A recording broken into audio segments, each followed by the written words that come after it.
On est aujourd'hui le dimanche 7 Iyar, on est le 12 mai et le cours sera aujourd'hui pour la guérison totale et définitive d'Abraham ben Sultana. On a eu à la fois le bonheur et le mérite de terminer le premier conte des 13 contes de Rabbi Nachman et on va commencer aujourd'hui le deuxième conte. Comme je l'ai annoncé au tout début de cette nouvelle série de cours, Rabbi Nachman lui-même a révélé que les 13 contes contenaient toutes les clés de la délivrance finale. Lui-même ne les a pratiquement pas expliquées, c'est-à-dire ce sont des histoires qui sont complètement, totalement, absolument codées. Il ne les a pratiquement pas expliquées ou alors véritablement avec des allusions dispersées tout au cours de ses enseignements dans ses livres, mais il faut avoir une sagesse ou un esprit quasi divin pour arriver à trouver les allusions qui nous permettent dans ses enseignements de décrypter ses contes. Donc lui-même ne les a pas expliqués, en tous les cas clairement. Rabbi Nathan, son élève, lui-même, un petit peu plus que le maître, mais est resté très fermé. Et les élèves qui ont suivi, eux aussi, n'ont pratiquement rien rajouté, n'ont pratiquement rien expliqué. Ce qui veut dire que Rabbi Nachman faisait en vérité une allusion claire. Il n'y a qu'à l'époque du Mashiach, et que le Mashiach lui-même, qui parviendra à décrypter, à expliquer ses contes, parce que justement, Rabbi Nachman a caché dans ses contes les clés de la délivrance finale, et finalement, celui qui aura besoin de ces clés, c'est bien sûr le Mashiach lui-même. Donc, finalement, c'est la raison pour laquelle, depuis 300 ans, Rabbi Nachman et ses élèves, le plus grand de tous, Rabbi Nathan, se sont tous refusé de commenter ces contes parce que, comme je viens de l'expliquer, c'est seulement au moment de la délivrance finale que nous pourrons véritablement les comprendre et surtout les vivre grâce à la délivrance elle-même. D'un autre côté, nous nous approchons, jour après jour, génération après génération, nous nous approchons de la délivrance finale et c'est tout à fait normal, en vertu du principe connu que nous ont expliqué nos maîtres, que tout ce qui finalement se dévoilera d'une manière parfaite au moment de la délivrance finale commence à scintiller, commence à rayonner dans ce monde d'une manière très floue, très légère, mais malgré tout il y a un léger rayonnement dans ce monde au fur et à mesure que nous nous approchons de la délivrance finale.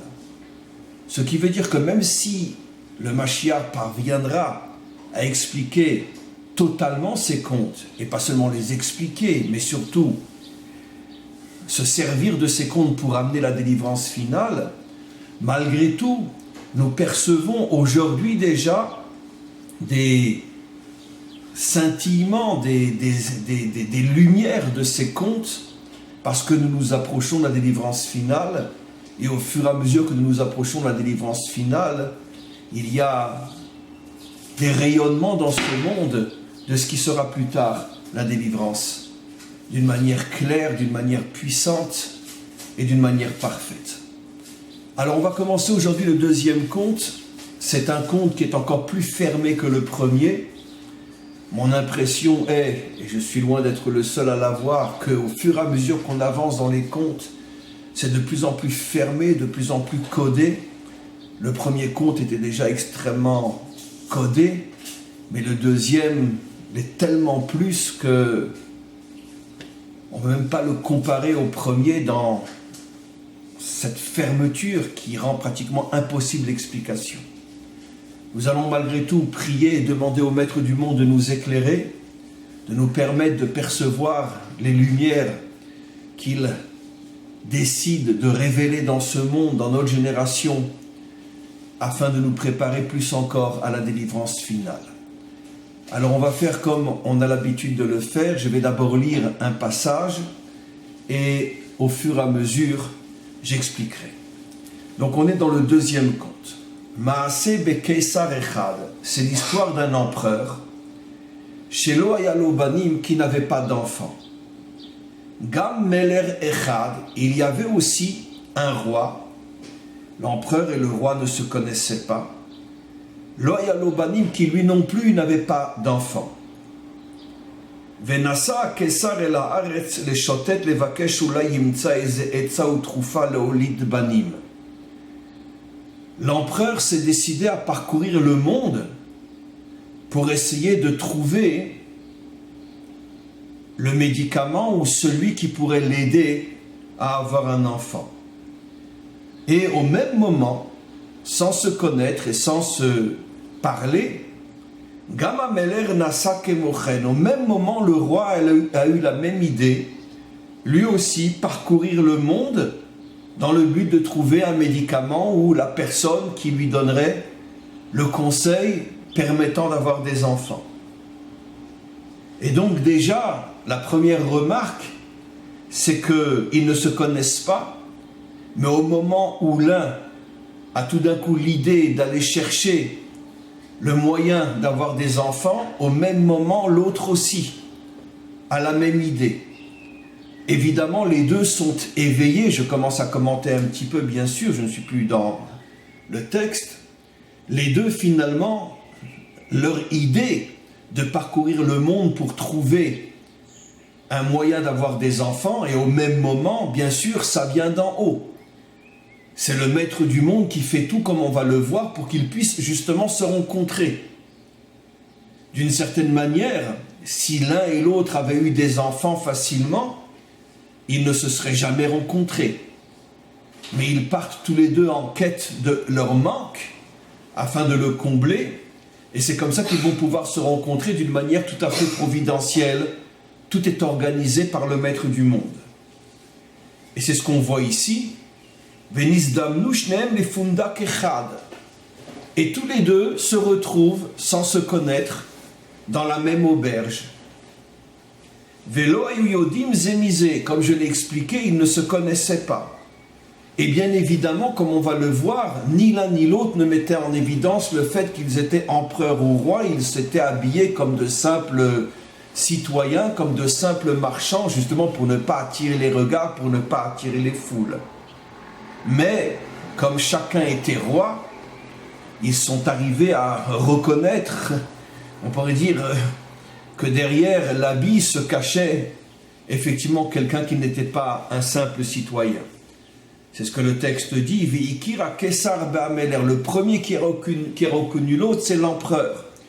Tout de suite, il a deviné que dans ce nombre de personnes qui étaient là, dans cette auberge, et qui mangeaient, et qui buvaient, il y en avait un qui avait des manières qui ne pourraient pas du tout être celles d'un simple citoyen. Tout de suite, il a reconnu le Ophi, le tempérament d'un roi. Shieshlonimus Shel Malchut, parce qu'il a reconnu le comportement royal. Veshal Oto, et l'empereur est venu vers lui, il lui a dit, est-ce que tu es roi? Veodalo Sheumeler, il lui a dit, oui, je suis un roi. Et tout de suite, le roi lui-même, quand l'empereur s'est adressé à lui, lui a posé la question, est-ce qu'il était un roi? Dans sa manière de poser la question, dans sa manière de parler, tout de suite, le roi lui-même a compris qu'il était en face non seulement d'un roi, mais d'un empereur. Veodano Gamken, et l'empereur lui dit, effectivement, moi aussi je suis un empereur. Ils ont commencé à parler et se dire, mais pourquoi tu es là, pourquoi tu es là? Et tout d'un coup, ils se dévoilent l'un à l'autre qu'ils sont là pour la même raison.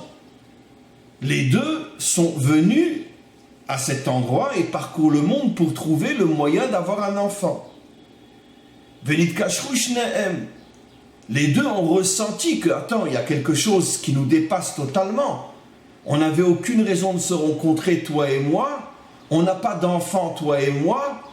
On décide au même moment de parcourir le monde. On se retrouve au même endroit. C'est évident. Les deux comprennent qu'il y a quelque chose qui les dirige l'un et l'autre de manière à ce que puisse se créer un lien entre eux. Et tout de suite, bien sûr, grâce à cette émouna, grâce à cette foi, cette confiance dans le maître du monde, à ce moment-là, Venit Kashru Shneem, ils décident de se lier l'un à l'autre, c'est-à-dire, Be'im Shiavu le Beitam, lorsqu'ils retourneront l'un et l'autre chez eux, Ve'yolidu Neshotehem Zachar Venekeva, s'ils ont le mérite de mettre au monde l'un un garçon et l'autre une fille, Be'ofen Shiu Yecholim Litratel, et aussi à des moments où ils n'auront pas une trop grande différence entre eux et qu'ils pourront se marier, Azayitrabu ben Shnehem, alors ils ont décidé aujourd'hui, les deux pères, que leurs enfants se marieront ensemble, puisque de toute façon les deux sont des rois, même que l'un est un empereur. Et puis c'est évident qu'ils ont compris que si le maître du monde a organisé cette rencontre, c'est que forcément que s'ils ont des enfants, c'est pour qu'ils se marient ensemble. Venasa Kesar le Beito, après son voyage, l'empereur est retourné chez lui, dans sa maison. Ve'olid bat. Et finalement, son voyage a réussi. Sa femme a mis au monde une fille. Ve'ameler nasa le beito ve'olid ben. Le roi lui aussi est revenu chez lui. Son voyage a donné des fruits et lui a eu un fils. Mais, puisqu'ils ont eu une fois de plus de manière providentielle une fille chez l'empereur et un fils chez le roi, ils auraient dû donc accomplir leur promesse et tout de suite organiser le mariage. Seulement, les années ont passé, car ils ne pouvaient pas les marier lorsqu'ils venaient de naître. Au début, sans doute, ils y pensaient, mais avec le temps, avec les années, ils ont oublié l'un et l'autre cette promesse, cette rencontre, cette promesse, et finalement, même lorsque les enfants sont arrivés à l'âge de pouvoir se marier, ni l'un ni l'autre ne pensaient plus à ce mariage. Comme la jeune fille était devenue maintenant une adolescente, son père, l'empereur, l'a envoyée dans une très très très bonne école pour aller apprendre. Et une fois de plus, le maître du monde voit que finalement, après qu'il ait tout fait pour qu'ils puissent se rencontrer, l'empereur et le roi, et ça a marché puisqu'ils se sont liés au point de se promettre un mariage entre leurs enfants, mais entre-temps ils avaient oublié. Qu'est-ce que va faire le maître du monde? Il va s'arranger pour que la fille et le fils se retrouvent dans la même école. Il intervient, le maître du monde, une fois de plus. Gama Meler Shalaret Bno Lilmod, le roi au même moment envoie son fils lui aussi dans une très bonne école pour apprendre. Et évidemment, les deux se retrouvent dans la même école. Les deux se retrouvent dans la même classe, pas seulement dans la même école, mais dans la même classe, avec le même professeur. Et tout de suite, évidemment, ils ne savaient pas qu'ils étaient destinés à se marier, puisque les parents n'ont rien raconté. Mais tout de suite, comme deux moitiés d'âme qui se rencontrent, tout de suite, il y a eu le déclic, il y a eu la flamme qui s'est allumée entre eux, et ils ont éprouvé l'un pour l'autre un amour énorme. Et ils se sont rapprochés l'un de l'autre. Encore une fois, le maître du monde fait tout pour que ce mariage puisse se faire. Chez Yissou Zelazé, ils se sont promis de se marier. Et c'est ce qu'ils ont fait. Le fils du roi a acheté une bague et il l'a donnée à la fille de l'empereur. Il l'a donc épousée. Venitratnu yachad, et ils se sont mariés. Le mari a donné la bague à son épouse. Mais, évidemment, il faut encore que ce mariage soit reconnu par les deux pères. Et c'est pas ce qui va se passer. Après un certain temps, l'empereur a été chercher sa fille et il l'a ramenée à la maison. Le roi aussi a été chercher son fils et l'a ramené à la maison. Encore quelques lignes, parce qu'on ne peut pas s'arrêter là. Et l'empereur a commencé maintenant à parler avec sa fille, lui dire, il est arrivé maintenant le temps de te marier, je vais te chercher les plus grands, les meilleurs princes du royaume, pour que tu puisses te marier. La fille, elle, n'a absolument pas dit qu'elle avait accepté d'être l'épouse de quelqu'un qu'elle ne connaissait pas auparavant dans cette école, car elle redoutait, et à juste titre, la réaction violente de son père, qui lui aurait dit « Mais attends, mais tu t'es comporté comme une je ne sais quoi, de quel droit la fille d'un empereur ose se marier sans l'avis de son père, sans l'avis de ses parents ?» Donc elle tient secret ce mariage, mais elle va s'arranger pour refuser tout ce que son père lui présente. Elle repoussa tous les princes et tous les prétendants que son père lui amena parce qu'elle savait qu'elle était déjà mariée à un autre homme. De son côté, le fils du roi avait des languissements terribles. Terribles. Toute la journée, il ne pensait qu'à elle. Et de son côté, la fille est tombée dans une tristesse inimaginable.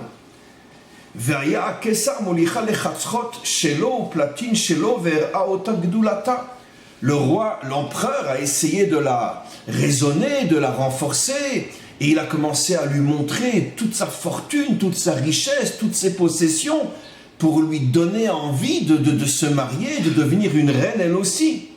Mais elle resta triste, elle ne regardait même pas tout ce que son père lui proposait.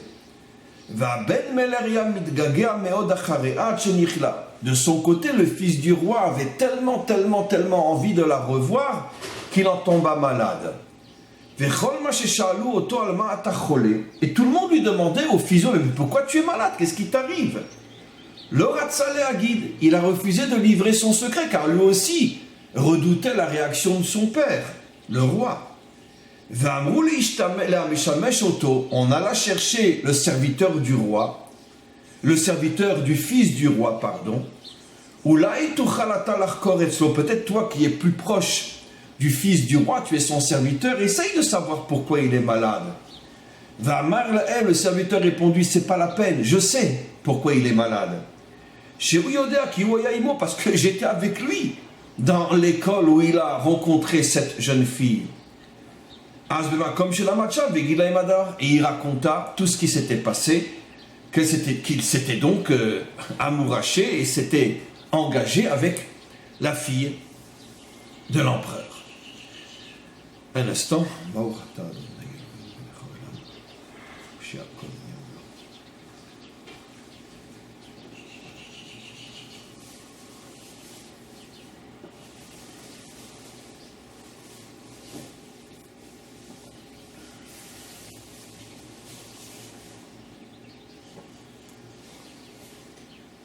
Comme je l'ai expliqué, cette histoire est extrêmement codée et au fur et à mesure que l'on va avancer dans l'histoire, elle va l'être de plus en plus. Évidemment, l'explication que je vais apporter est simplement un fin rayonnement de toute la lumière qui se dévoilera au moment de la délivrance finale.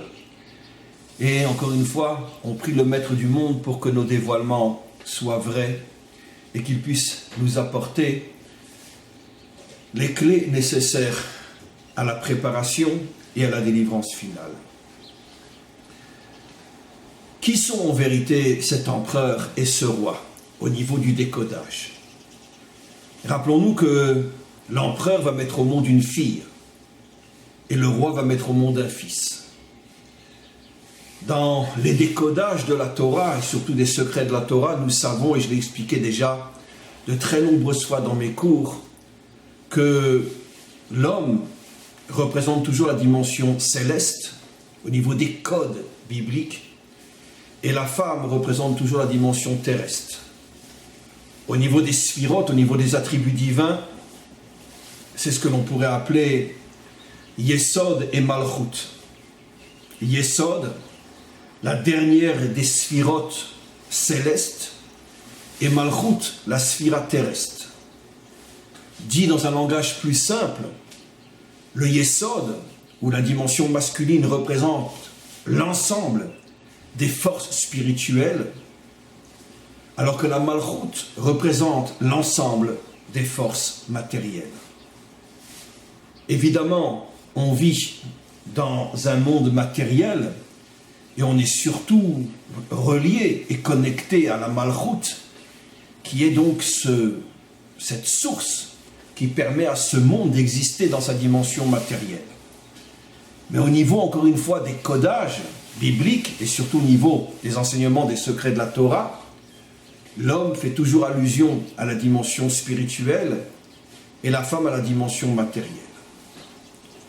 Donc, puisque ici, c'est l'empereur qui va donner naissance à la fille, l'empereur représente, et on va l'expliquer dans quelques instants, lui aussi la dimension matérielle, bien qu'il est un homme, et on va décoder dans quelques instants. Et le roi, lui, puisque c'est lui qui va mettre au monde le fils, représente la dimension spirituelle. Mais là, il va falloir comprendre pourquoi le maître du monde organise cette rencontre entre l'empereur et le roi.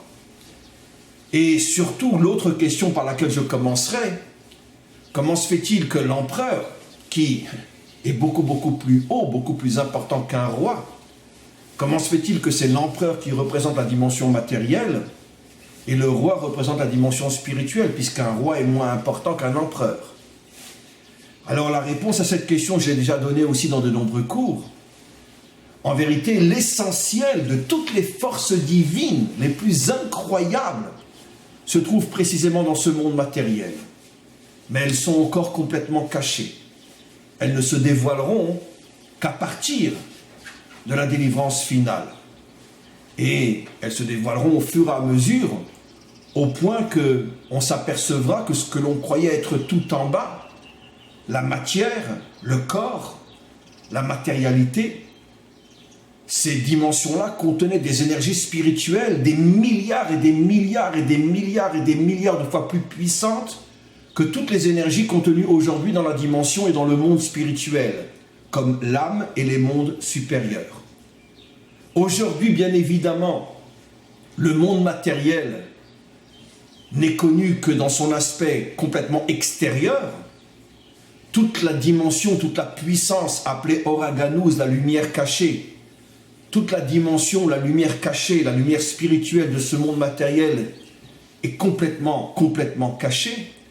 Et donc nous ne connaissons que l'extériorité du monde matériel, et c'est pour ça que nous le percevons et le ressentons comme étant très bas et très inférieur au monde spirituel. Mais c'est une illusion qui est due à notre incapacité de dévoiler la lumière cachée. Mais lorsque cette lumière se dévoilera, on s'apercevra que tout sera à l'envers, le corps sera au-dessus de l'âme et la matière sera au-dessus de la spiritualité, et finalement le monde d'en bas sera le plus haut des mondes. C'est l'une des révolutions inimaginables qui se produira au moment de la délivrance finale. Comme c'est rapporté dans le livre de Chassidut, et surtout dans la Chassidut Chabad, où il est dit « Le'atid lavo, aneshama titparnes minaguf » dans le monde à venir, c'est l'âme qui recevra sa nourriture du corps, tellement le corps sera au-dessus de l'âme. Et donc c'est ce à quoi Rabbi Nachman fait allusion ici, lorsqu'il appelle justement la dimension matérielle l'empereur, alors que la dimension spirituelle il l'appelle le roi, pour bien nous faire comprendre qu'en vérité, la dimension matérielle, dans son essence cachée, est beaucoup plus grande que la dimension spirituelle, au point qu'elle s'appelle l'empereur, et la dimension spirituelle ne s'appelle que le roi. Alors maintenant, qui sont ces deux pères? Alors ces deux pères, en vérité, font aussi allusion à un secret absolument incroyable, qu'on a le bonheur et le mérite de révéler. En vérité, comme on le sait, il y a un problème au niveau de ces deux dimensions, la dimension spirituelle, la dimension matérielle. C'est que jusqu'à la délivrance finale, et ça sera l'une des réalisations essentielles du Mashiach, de réunir et d'unir ces deux dimensions, jusqu'à la délivrance finale, ces deux dimensions vivent complètement éloignées l'une de l'autre et n'ont aucune envie de se lier l'une à l'autre. La dimension spirituelle tourne le dos à ce monde, comme si ce monde était en vérité quelque chose de trop bas, de trop vil pour intéresser la dimension spirituelle et pour y voir quelque chose qui vaut la peine de s'intéresser à elle, à cette dimension matérielle. Et à l'inverse, bien évidemment, la dimension matérielle ne veut en aucun cas s'unir et s'intéresser à la dimension spirituelle, car justement la dimension matérielle a conscience que dans ce monde matériel, on peut obtenir toutes sortes de plaisirs dont on peut jouir immédiatement, le pouvoir, l'argent, tous les plaisirs de ce monde. Et évidemment, la dimension spirituelle vient nous freiner dans cette recherche finalement de jouir et de profiter au maximum de ce monde. C'est pour ça que ces deux dimensions n'ont aucune envie de se lier l'une à l'autre. La dimension spirituelle, encore une fois, voit le monde matériel comme étant trop vil pour s'intéresser à lui, et la dimension matérielle voit le monde spirituel comme étant trop contraignante pour s'intéresser à elle. Et c'est ça l'allusion, que ni l'un ni l'autre ne se connaissaient, ils n'ont aucune envie de se rencontrer, et ni l'un ni l'autre n'avaient des enfants. C'est quoi les enfants? C'est la fille et le garçon. Parce que l'empereur et le roi ne peuvent pas s'unir, ce sont deux hommes. C'est ça le décodage. Lorsque la dimension matérielle ne veut en aucun cas s'unir à la dimension spirituelle, lorsque la dimension spirituelle ne veut en aucun cas s'unir à la dimension matérielle, alors Rabbi Nachman les appelle toutes les deux des hommes, parce que deux hommes ne peuvent pas se marier, dans un monde normal, bien évidemment. C'est de ça que l'on parle. Ils ne peuvent pas se marier et avoir des enfants. Donc finalement, ils sont destinés à être toujours séparés. Par contre, un homme et une femme peuvent et doivent se marier et s'unir et ne former qu'un. Ce qui veut dire qu'en vérité, le maître du monde cherchait le tikkun, cherchait la réparation de cette séparation entre le monde d'en bas et le monde d'en haut. Et comment le maître du monde va faire? En donnant justement au monde d'en bas une fille et au monde d'en haut un garçon qui vont s'unir et vont amener la délivrance finale. En ce jour, Dieu sera un. Il y aurait une union totale entre le monde d'en haut et le monde d'en bas. L'allusion est extraordinaire. Ils se rencontrent dans un fundak echad, dit Rabbi Nachman, echad, qui fait allusion à la délivrance finale. Ils se rencontrent dans cette auberge, fundak echad, un. Rabbi Nachman aurait pu très bien dire, ils sont dans une auberge. Pourquoi fundak echad?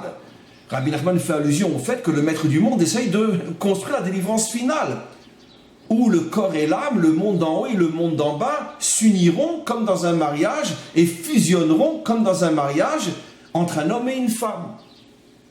Maintenant, on comprend aussi pourquoi dans la suite de l'histoire, finalement, et l'empereur et le roi ont oublié l'union et la promesse qu'ils s'étaient faite, parce que malheureusement, la nature revient au galop.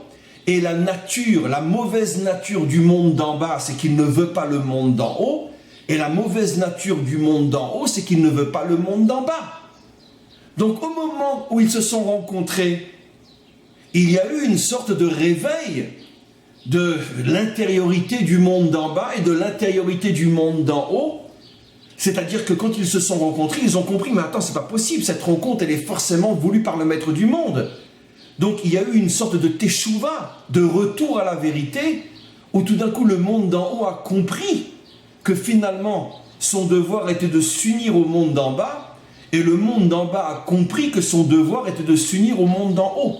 Une sorte de réveil de la conscience de l'un et de l'autre. Et c'est pour ça qu'ils se sont engagés, s'ils ont des enfants, à les marier. C'est-à-dire finalement, le décodage à permettre la délivrance finale.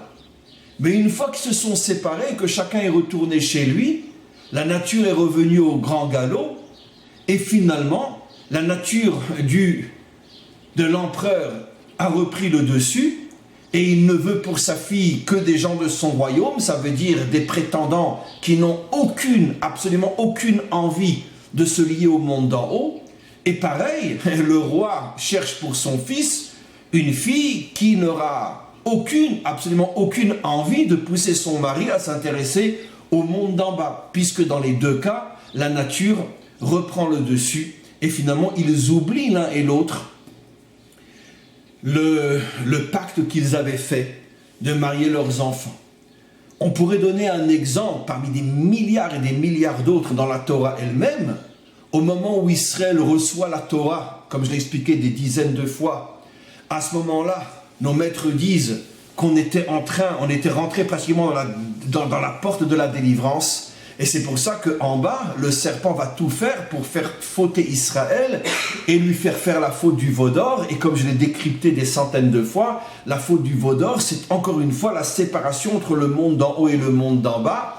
C'est-à-dire que le don de la Torah avait pour but d'unir le monde d'en haut au monde d'en bas. Et la faute du veau d'or a à nouveau séparé le monde d'en haut du monde d'en bas jusqu'à aujourd'hui. Bien qu'au fur et à mesure que nous approchons de la délivrance, on voit de plus en plus le monde d'en haut se rapprocher du monde d'en bas et le monde d'en bas se rapprocher du monde d'en haut, surtout ici en Israël, où on est témoin d'un rapprochement entre des dimensions qui étaient tellement éloignées pendant des décennies, des siècles et des millénaires, et on voit de plus en plus maintenant le monde religieux s'ouvrir au monde laïque, le monde laïque accepter de plus en plus l'idée justement d'une identité juive attachée à la Torah. On est en train de vivre un miracle inimaginable aujourd'hui parce que justement, on approche de la délivrance finale. Mais en tous les cas, donc on comprend parfaitement cette histoire, que finalement toute la délivrance finale dépend du fait que le monde d'en haut accepte de donner son fils à la fille du monde d'en bas, c'est-à-dire que le monde d'en haut et le monde d'en bas comprennent qu'ils aient besoin l'un de l'autre et qu'il faut absolument marier le monde d'en haut au monde d'en bas. Mais malheureusement, effectivement, dans l'histoire, il y a eu des sursauts de conscience où et l'un et l'autre ont compris que la délivrance et la réparation du monde dépendaient de cette union. Mais encore une fois, très vite, la faute revient, la nature revient au grand galop, et à nouveau on oublie tout, et à nouveau on se sépare.